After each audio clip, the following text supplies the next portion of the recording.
Ayan. So yan po ang ating konteksto rito. At kakausapin po natin ang Secretary General ng Sanlakas, Power of People Convenor din. Sama-sama na ito tungkol sa ating katatagan ng kuryente, pag-amyenda ng IPIRA, nuklear. Yan po ang ating pakay sa kanya. DCXL Si 558. Attorney Aaron Pedrosa. Attorney, magandang umaga po, sir. Magandang umaga at magandang umaga sa lahat ng nakikinig sa atin ngayon. Apo, sige sir. Ano ang inyong, reaksyon dito? Systems loss, energy, itong mga binanggit ko kanina, new sources, pag-amyenda sa IPIRA. Your thoughts on this, attorney? Yeah, first and foremost, no, yung amendment sa IPIRA ay kasama dun sa priority bills nung umupo pa lang si Marcos Jr. nung 2022. Kaya hanggang ngayon, nagtataka tayo, it has taken so long, no, para itulak yung amendment. Not that we are supporting it, Yep. kasi yung panawagan natin is a repeal of IPIRA, no? Mm. Amendment for the wrong reasons is not an amendment we need right now. Kasi nung sinalang nila yung proposal to amend yung IPIRA or yung Electric Power Industry Reform Act, no, ay para bigyan ng mas malaking kapangyarihan ng gobyerno na mamuhunan, magtayo, sinayaan ang mga nuclear plants. Oo. At ito na, no, ito na yung tingin natin may binitin siya, you dangle itong value-added tax and then systems laws to justify the amendment of the IPIRA when the real agenda is to bring back, no, the power to the government, specifically lang sa nuclear, not the entire generation side. Wow. Ito yung problema natin. No? We support, no, the removal of that, no, consumption taxes and yung systems loss. That is, kung Meralco franchise area yan, kung 3,000 pesos ang binabayaran mo buwan-buwan, that is 510 pesos na mababawas sa iyong electric bill kasi 12% ang VAT, Yeah. 5% yung systems loss sa Meralco natin. That's 510. Malaking tulong na yan. Apo. Pero hindi yan yung usapin lang, no? Yung pagbaba ng presyo ng kuryente, simply sa VAT at saka sa pagtanggal ng VAT Systems at yung loss. systems loss. Mm-mm. Kasi hindi rin tinitingnan yung mga pass-through, yung pinapasa automatic Yes. sa mga consumers, kaya nagmamahal yung kuryente. Hindi rin tinitingnan na dito sa, halimbawa, sa Meralco. Si Meralco, kasi itong systems loss ay from generation yan eh. Oo. Yung mga nawalang kuryente dahil sa natural process, yung kuryente naging init. Heat. Oo. So it escapes, no? O yung non-technical, itong mas alam natin, yung mga jumper, yung ninakaw, no? Na tayo ang nagbabayad lahat, no? Mm-mm. Ay, hindi lang yan yung usapin. Kung titingnan natin sa buo, sinasabi ng Meralco halimbawa na wala kami magawa kasi distribution side lang kami. Hindi totoo yan kasi yung generation, may share din si Meralco sa ilang mga planta. Some of them fully owned. So, siya ang kumikita. Siya ang magpapasa. Consumer ang Papasan. papasan. Mm-mm. Kailangan pati yun tingnan, hindi simpleng removal ng systems loss or ng VAT, kundi ayusin yung buong power industry.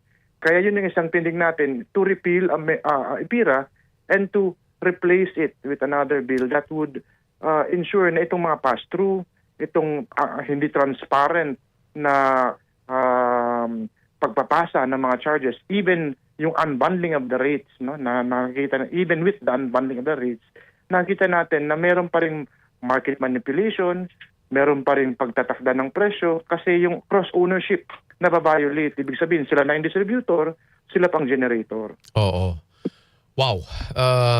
Yan ang nga baga sinasabi natin. Kasi kanina, yun lang po yung latag natin sa umpisa ng program natin, attorney, na yung mga structural reform kasi, yan na, yung binabanggit nyo basically. At ang basa ninyo rito, nakahanap ang Pangulo o nakahanap ang administrasyong ito ng pwedeng sakyang issue na ma-appreciate ito. At ito yung sa systems loss.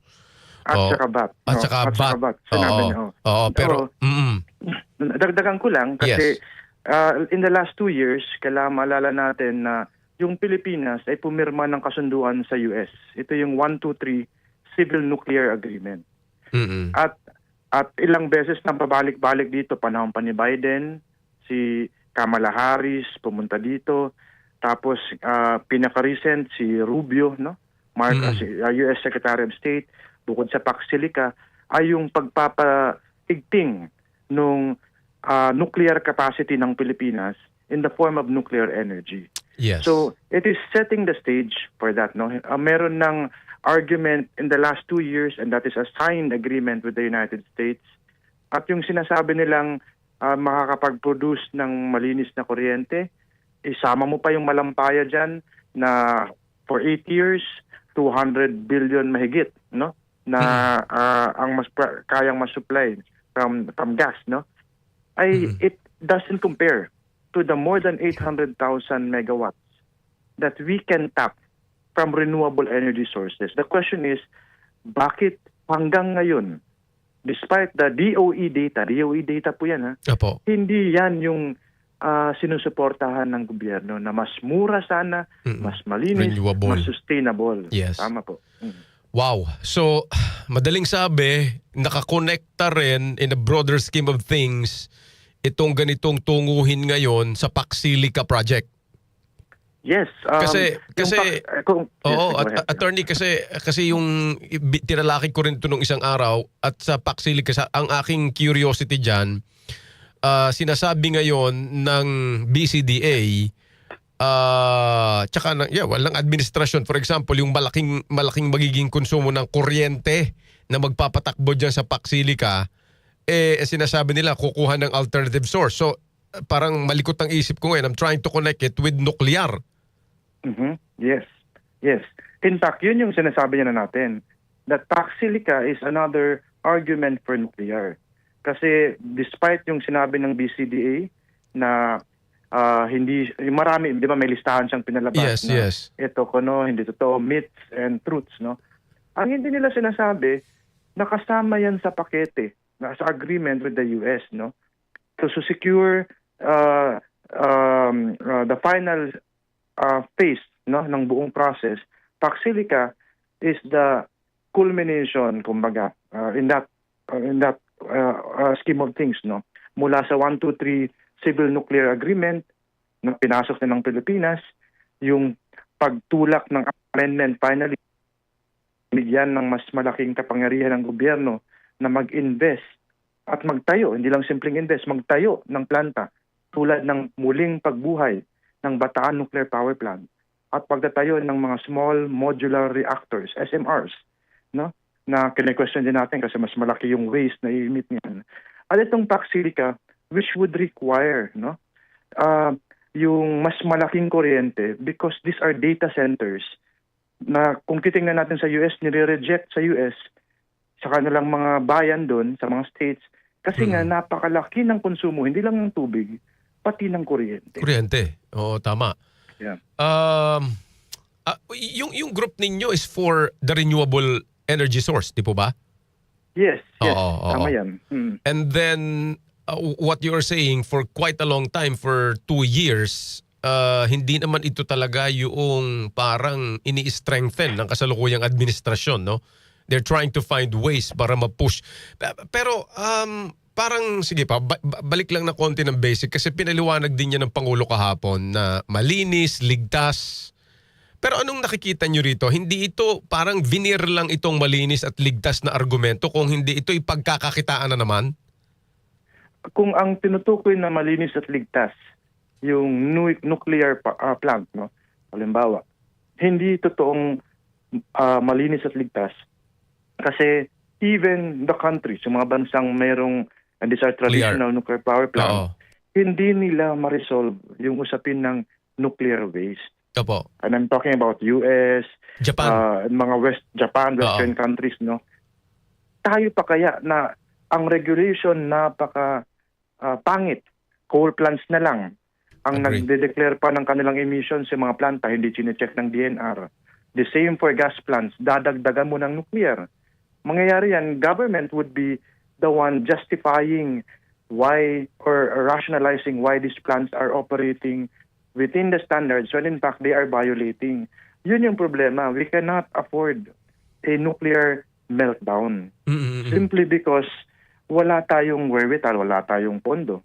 Ang ating regulation ay mahina. Plus yung environmental and social cost far outweigh yung sinasabing ganansya. Mm-mm. So yun nga, kumbaga straight to the point tayo, ang inyong tingin dito, Attorney Aaron, pagkakakitaan na naman ito. Tama. Wow. Paxilica itself ay Oo. isang malaking business venture yan, no? Ng Trump administration, who by the way, dun pa lang sa kanyang sariling bansa, ay napakababa ng popularity rating. May isang expert nga, and I saw this yesterday, no? Yung Paxilica is not accepted in the US, in their jurisdiction, kaya dito tinatambak sa mga bansang tulad ng Pilipinas on false pretense na magge-generate ng thousands of jobs, maaambag na sa GDP natin. Take note na itong lahat ay ginagamit ang lupa ng Pilipinas for 99 years ng US. Maraming tax incentives, maraming tax holidays, yung environmental cost. Ang kikita dito yung mga negosyanteng US, no? Yeah. Hindi ang Pilipinas. Well, meron din kikita rito, Attorney, yung kanilang mga kasabwat na negosyante rito. Yes, Yung, and alam mo kung na. ipasa yan sa ng government, alam naman natin na government for the longest time has been a paper pusher, no? Para Oo. dun sa interest ng ibang bansa. So sama-sama yan sa buhatan ng Ay, mababang nako. kapulungan all the way to Malacanang. Well, yung tindig kasi ng Pangulo kahapon, parang sure na doon sa Paxilica and nandoon sa konteksto ng artificial intelligence.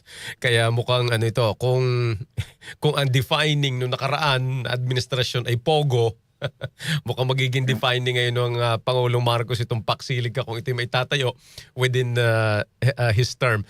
Anyway, so Attorney, bilang final, paano ho ba? Tayong mga meron dito, mga nakikinig nanonood sa atin, I mean, paano natin to i-appreciate? No? Kahit man lang siguro sa ganung punto kasi wala man tayong magagawa. Hindi naman tayo policy maker eh. Yeah.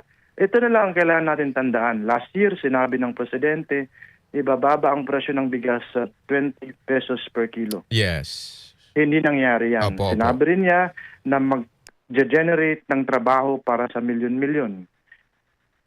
Yan. Ito rin yung Presidente nagsabing mahiya kayo dun sa mga nagnanakaw sa kaban ng bayan. Selective prosecution ang nangyari.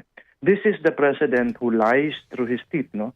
So what guarantees do we have? Itong mga sinasabi niya na makakabinipisyo ang taong bayan or at the very least magde-deliver siya dun sa mga promises na ikagaganda ng buhay ng Pilipinas when proven na wala siyang ganyang track record. Opo. Kasi nga po rin naman, ang SONA ay salita, mga salita, words, na kaya nga po kailangan maging critical ho talaga tayo rito kasi pare-pareho ho tayong pagod na. At sa totoo lang, pare-pareho tayong sawa na dito sa ating kondisyong kinalalagyan.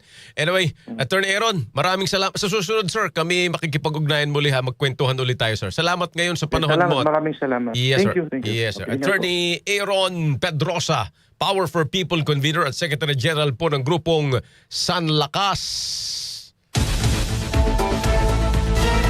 Oras muna, alas 8:49, 8:49. DCXL 558. Delivery! Maria Jose? Akin yan? Ang laki ng box! Surprise! Eh, ba't ka nasa loob ng box? Basta para sa'yo gagawin ko all. Tulad ng Pag-ibig Fund Multi-Purpose Loan. Pwede pang negosyo, tuition, personal needs, at iba pa. Up to 90% ng hulog mo ang pwedeng i-loan. No processing fee at fast approval pa. Kaya, Apply na ng Pag-ibig Fund MPL via Virtual Pag-ibig! Pag-ibig Fund, solid ka ba? Goodbye to me, Mancha. Hello, Bright Bar Blue. Isang labanan yan. Bright Bar Blue. Pride Bar Blue with powerful stain-away enzymes. Malupit magtanggal ng dumit mancha pero di masakit sa kamay. Goodbye to me, Mancha. Hello, Bright Bar Blue. Isang labanan yan. As tested ang cotton and polycotton. Sa mancha, malupit. Sa kamay mo, mabait. Pride Bar Blue. Manufactured by ACS Manufacturing Corporation. ISO certified. World-class quality. ACS. Santon Plus Gold. Kung nga pala si nilubuan ako ng bukol sa aking suso. Nasubukan ko ang Santon Plus Gold, 2 kapsula, 3 times a day sa loob ng 3 buwan. Lumiit ang bukol sa suso ko. Santon Plus Gold. Mas pinalakas, pinagaling, pinahusay. Santon Plus Gold. Si Mommy at si Washing Machine believe sa Pride Washing Machine Detergent. Hello, Washi! Hello, Mommy! Laundry day na naman. Ready ka na sa mancha, chocolate, putik, libag? Kaya yan ang Pride Washing Machine Detergent. May triple stain-away formula. Tanggal ang makapit, madikit, at malupit na dumit mancha. Easy ang labada. Mula noon hanggang ngayon. All you need is pride. All you need is pride. Pride Detergent, manufactured by ACS Manufacturing Corporation. ISO certified, world-class quality. ACS. Santon Plus Herbal Capsule. Ako si Jessa, 25 years old. Dati may leukemia ako. Kasabay sa pag-take ko ng aking mga gamot, ang Santon Plus Herbal Capsule. Ang laking tulong talaga ng Santon Plus. And finally, I'm a leukemia survivor. Santon Plus. Mabibili sa mga butika. DCXL News, ang himpilan ng RMN. 9 minutes before 9 o'clock.